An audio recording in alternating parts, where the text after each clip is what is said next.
Thrilled to bring this next guest to the Rail Talk studio. One of my favorite handicappers in the business. He's a handicapper for the Daily Racing Form and TimeformUS. Does the morning lines for Naira Tracks, and he's a TimeformUS podcast host. David Aragona, welcome to the show.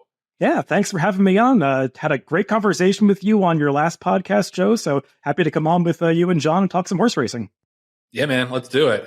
So let's get right into the Derby. You know, this is well, you're the perfect person to ask this question too, because you know you do work for Timeform, and that takes pace into account with your figures. I thought it was an interesting dichotomy: the trip that Mystik Dan got, and the trip that Sierra Leone and Forever Young got. Obviously, those two covered a lot more ground than Mystik Dan. And Mystik Dan was closer to the pace than they were. How do you go about analyzing that race? Can you separate the three at all, or just how do you feel about those top three?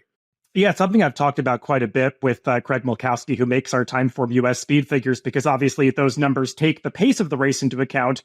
We haven't yet gotten to the point where we feel confident taking ground loss into account, because we need a reliable metric more than just a human's eyes watching races to do that. But as far as the pace goes, I do think that the narrative that Mystik Dan was a lucky Kentucky Derby winner doesn't fully capture his performance, because he was much closer to that fast pace that did fall apart than horses like Sierra Leone, Forever Young. Really, the second through fifth place finishers, they all were no better than 13th in the early going of that race. I think Catching Freedom was the one that was closest to the pace, and he was still several lengths behind Mystik Dan moving down the backstretch. So I think when you take into account the ground loss for the second and third place finishers, as well as the pace that Mystik Dan was relatively close to, I wouldn't say it's necessarily clear cut that one ran so much better than the other two. I think Mystik Dan was a legitimate Kentucky Derby winner. The big question is, can he run as well coming back in 2 weeks?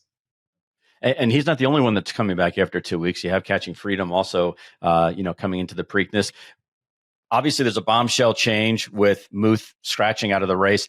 How does that change your handicapping, and what kind of impact does that have on who you think is going to win?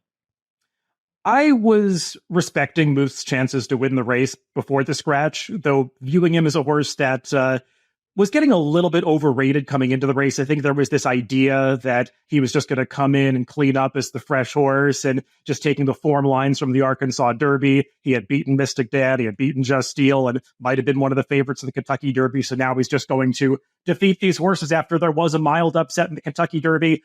I personally wasn't thrilled with Muth's races this year. I mean, it doesn't really matter at this point because he's out of the race.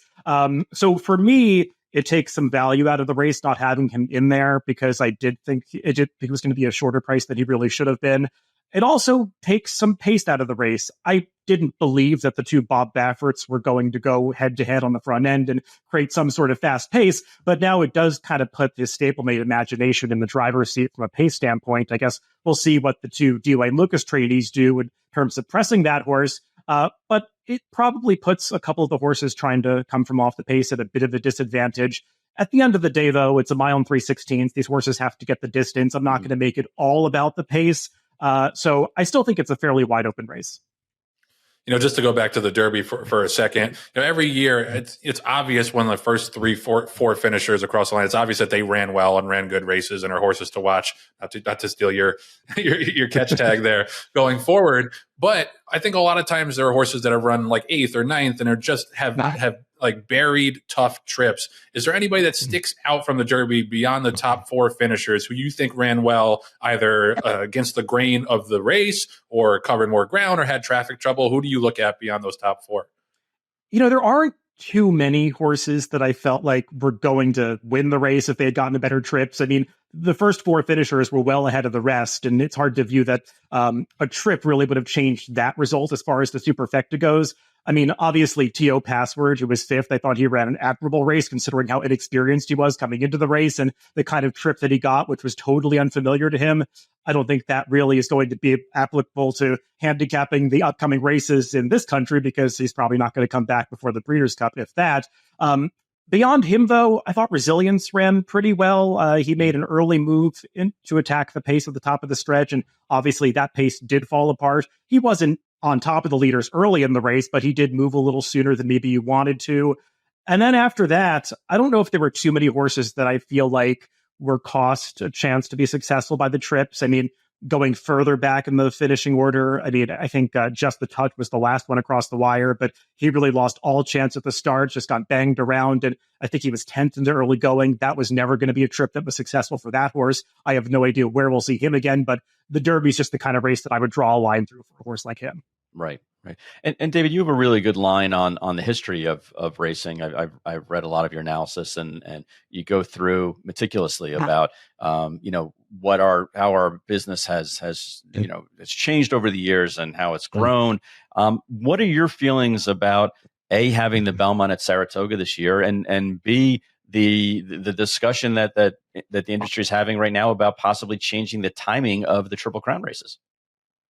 I mean, I think having the Belmont at Saratoga is an interesting novelty. I mean, I don't really know if it's going to have long-lasting effects on the Triple Crown. As far as the immediate effects this year, I think it makes the Belmont Stakes a lot more appealing for some of the horses coming out of the Kentucky Derby, especially a horse that, gets that 1.25 mile distance to just wait for the Belmont Stakes, even though it's likely to come up a deeper field in the Preakness. I know that having timing that fits certain trainers' patterns often outweighs the reward that comes with winning a classic race like the Preakness. So we often see that with the Preakness Stakes. I mean, I think one of the things that keeps the Triple Crown in balance is the 1.5 mile distance of the Belmont Stakes, because it makes the Preakness a better option for some of those horses that you don't think are going to really relish that marathon trip. So it creates incentive to run back in 2 weeks when that's not the inclination of a lot of modern trainers these days. So having the Belmont Stakes at 1.25 miles for a couple of years, it's interesting. I'll be very intrigued to see how it all plays out over this year, next. We'll see however long this lasts for. But I mean, when the Belmont Stakes does return to Belmont Park, obviously it's going to return to 1.5 miles. I mean, I don't think that they're looking to start the Belmont Stakes on the turn for 1.25 miles in the future. I know some people are concerned that the Triple Crown is going to change forever because it's been in Saratoga for a couple of years.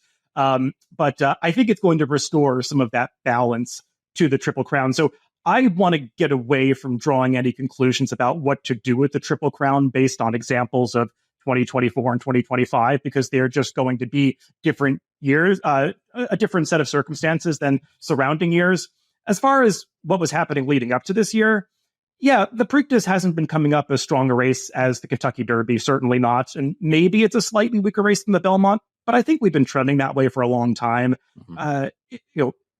Trainers have not wanted to run back in 2 weeks now for a good couple of decades. And rare is the Preakness Stakes that we see everybody for the Kentucky Derby come back. I mean, I could think of a few years going back to when I first got into racing, like 1997, when Silver Charm and Captain Bodge and Freehouse, they all came back and ran in every leg of the series. But that's pretty rare. I mean, even after that, immediately after that, we see the Preakness kind of lull a bit in terms of the quality. So I was toying with the idea of advocating for changing the dates last year, but it looked like the Preakness was coming up, considerably weaker than some prior years. But the more I think about it, and now entering into these couple of years where we're not going to have great examples, I just kind of want to see how things play out. I'm not somebody who's going to advocate for significantly changing the Triple Crown, at least based on the evidence that we're taking in at the moment.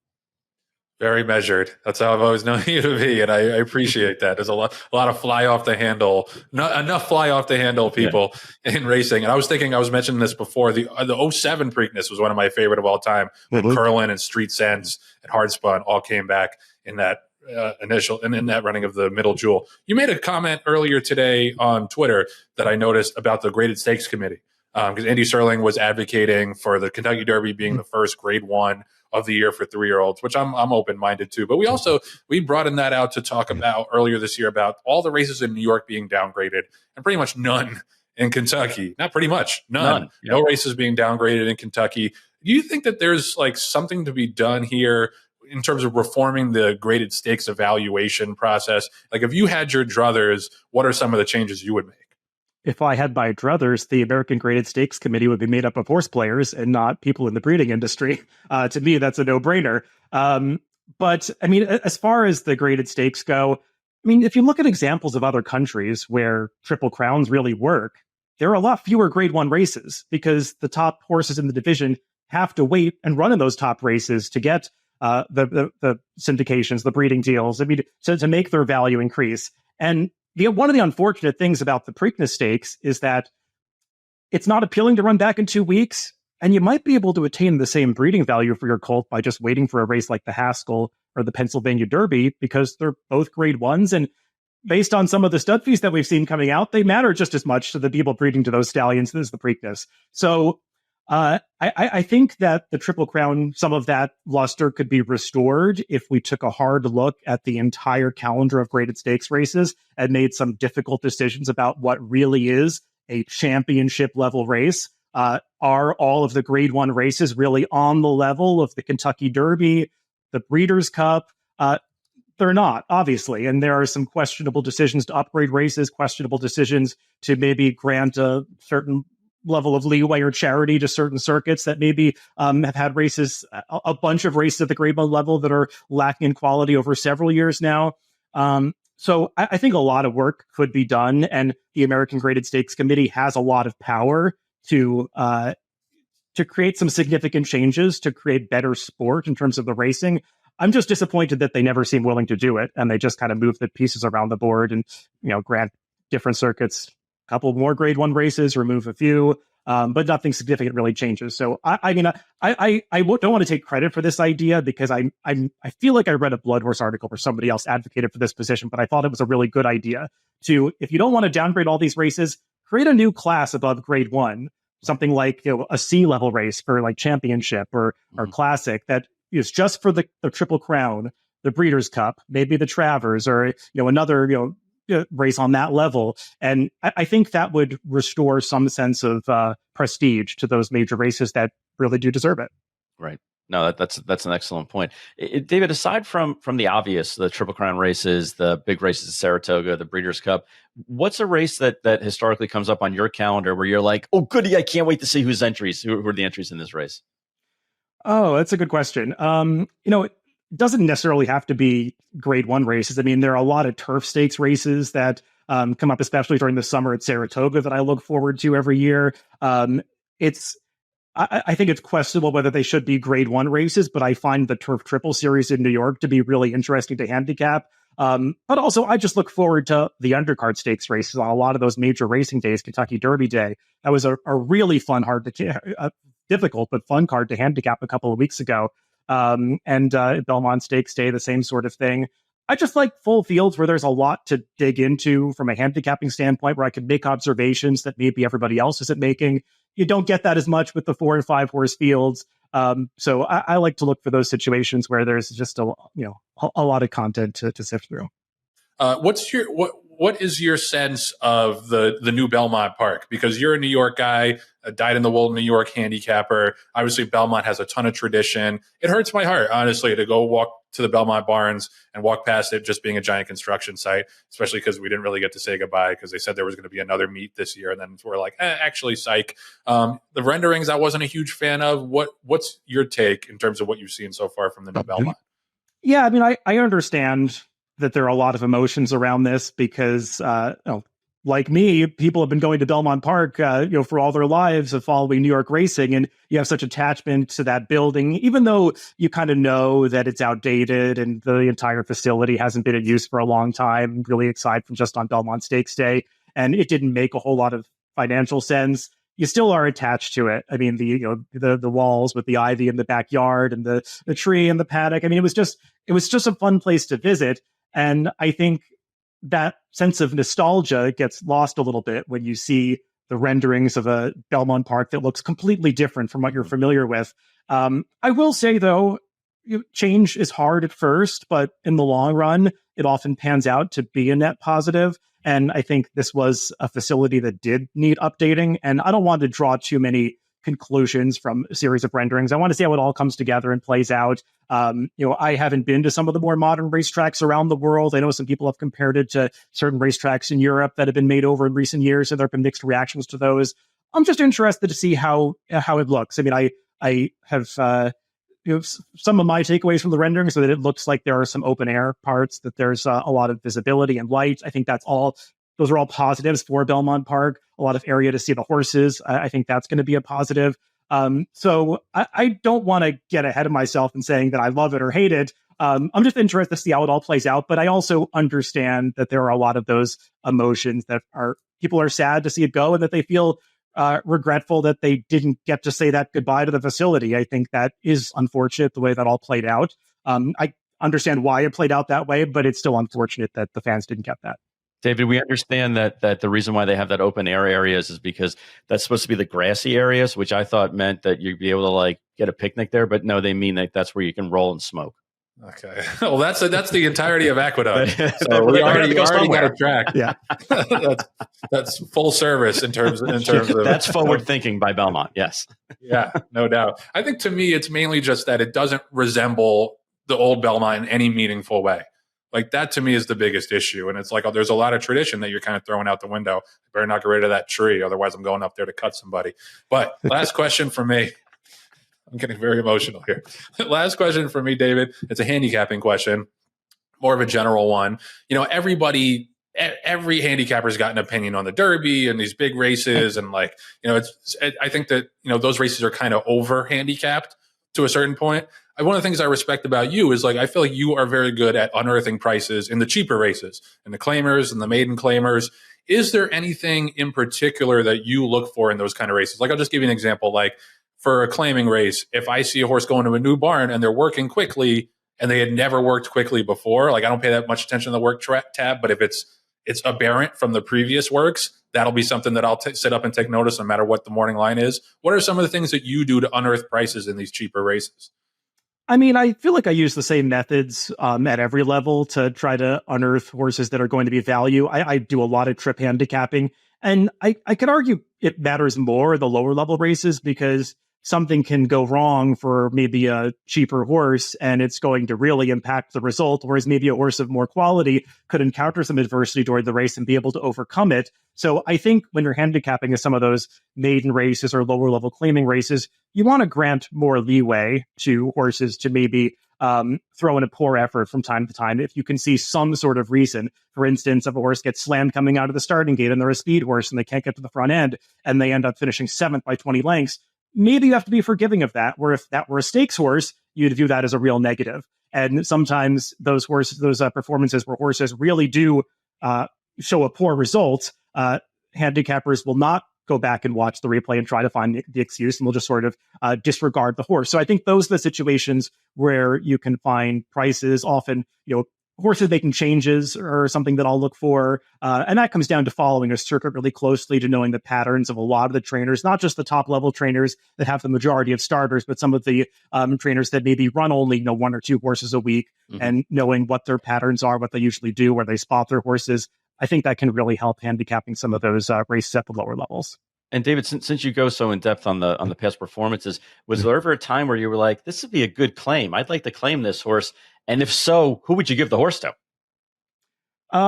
The thoughts have crossed my mind. It's funny when I'm writing analysis for a lot of races, you see some horses sell at auction for huge prices or, be privately purchased. And sometimes you'll hear, whispers about what a horse sold for. And I think to myself, well, doesn't make sense to buy the horse then, because that's when the value is at the peak. You want to buy them before their value peaks. And, sometimes I think about that, I feel like this horse is sitting on some improvement or a better performance. And, I want to wait for the horse to get to the right spot. But, if I was an owner, maybe I'd want to get involved at this point in time. Right. So, it's not something I spent a whole lot of time thinking about, because I really haven't, ever gotten involved in that side of the game or, really, endeavored to do so. But it is an interesting thought exercise. Good. Okay, we'll talk off air. We'll see if you want to grab a 10% or John, like that. Stop pretending like you claim horses, John.